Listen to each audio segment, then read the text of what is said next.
അസ്സലാമു അലൈക്കും. എല്ലാവർക്കും പുതിയൊരു എപ്പിസോഡിലോട്ട് സ്വാഗതം. ഇന്നിവിടെ കാണിക്കാൻ പോകുന്നത് വളരെ ടേസ്റ്റി ആയിട്ടുള്ളൊരു തക്കാളി ചട്ടിനിയാണ്. തക്കാളി ചുട്ടെടുത്താണ് ഇത് തയ്യാറാക്കിയെടുക്കേണ്ടത്.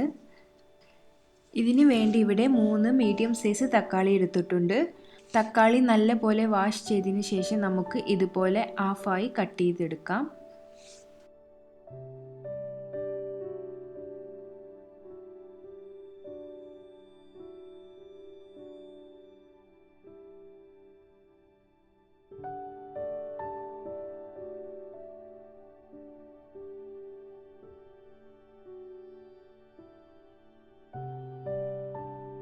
ഒരു പാനിൽ 3 ടേബിൾ സ്പൂൺ ഓയിലോ വെളിച്ചെണ്ണയോ ചൂടാക്കിയതിന് ശേഷം നമുക്ക് ഇതിലോട്ട് തക്കാളി ഇട്ട് കൊടുക്കാം. തക്കാളി ഒന്ന് ഫ്രൈ ചെയ്തെടുക്കണം. ശരിക്ക് തക്കാളി അടുപ്പിലിട്ട് ചുട്ടെടുക്കുകയാണ് വേണ്ടത്. എങ്കിലേ അതിൻ്റെ സ്മോക്കി ഫ്ലേവർ നമുക്ക് കിട്ടുകയുള്ളൂ. അപ്പോൾ അതിന് പകരമായിട്ട് ഇവിടെ ഫ്രൈ ചെയ്തെടുക്കുകയാണ് ചെയ്യുന്നത്.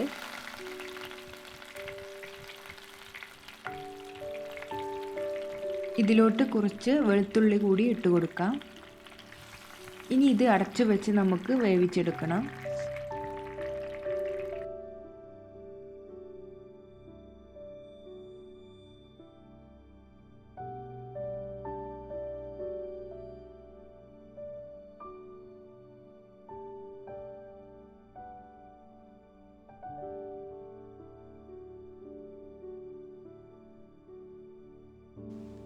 തക്കാളി നല്ലപോലെ എണ്ണയിൽ ഫ്രൈ ആയിട്ടാണ് കുക്ക് ചെയ്തെടുക്കേണ്ടത്. നല്ലപോലെ ഫ്രൈ ആയി കിട്ടിയാൽ നമുക്കിത് കോരിയെടുക്കാം.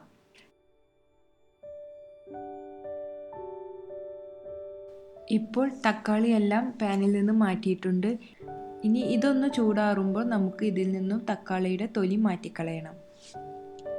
സെയിം എണ്ണയിലോട്ട് തന്നെ നമുക്കൊരു ചെറിയ സവാള നീളത്തിലരിഞ്ഞത് ഇട്ട് കൊടുക്കാം.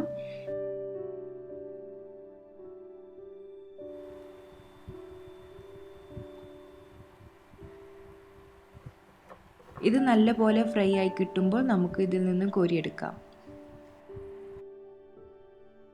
പിന്നെ ഇതിലോട്ട് നമുക്ക് എരിവിനനുസരിച്ചിട്ടുള്ള വറ്റൽമുളക് ചേർത്ത് കൊടുക്കണം. അതും നല്ലപോലെ ഒന്ന് ഫ്രൈ ആവുമ്പോൾ നമുക്ക് അതിൽ നിന്നും മാറ്റാം. ഇനി ഇപ്പോൾ നമ്മൾ റെഡിയാക്കി വെച്ചതെല്ലാം നമുക്കൊന്ന് മിക്സ് ചെയ്തെടുക്കണം. അതിനു വേണ്ടി ഇവിടെ സ്റ്റീലിൻ്റെ ഒരു പാത്രമാണ് എടുത്തിട്ടുള്ളത്.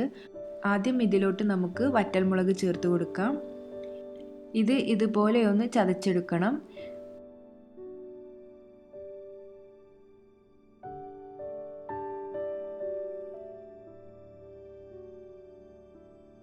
ഇനി ഇതിലോട്ട് തൊലി കളഞ്ഞു വെച്ചിട്ടുള്ള തക്കാളിയും വെളുത്തുള്ളിയും ചേർത്ത് കൊടുക്കാം.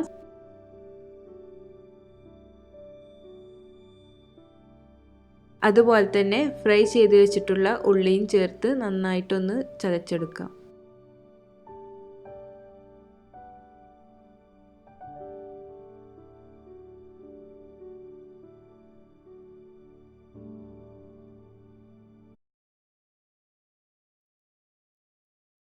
ആവശ്യത്തിനുള്ള ഉപ്പും ചേർത്ത് കൊടുക്കണം.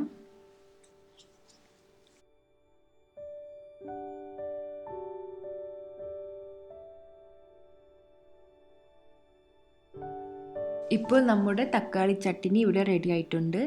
ഇത് ചോറിൻ്റെ കൂടെയും അതുപോലെ തന്നെ ദോശയുടെ കൂടെയൊക്കെ നല്ലൊരു കോമ്പിനേഷനാണ്. ഈ ചുട്ടെടുത്ത തക്കാളി ചട്ടിനി നിങ്ങൾക്ക് ഇഷ്ടമായെങ്കിൽ എൻ്റെ ചാനൽ സബ്സ്ക്രൈബ് ചെയ്യുക. വീണ്ടും പുതിയ റെസിപ്പിയുമായി വരാം. ഇൻഷാ അല്ലാഹ്. അസ്സലാമു അലൈക്കും.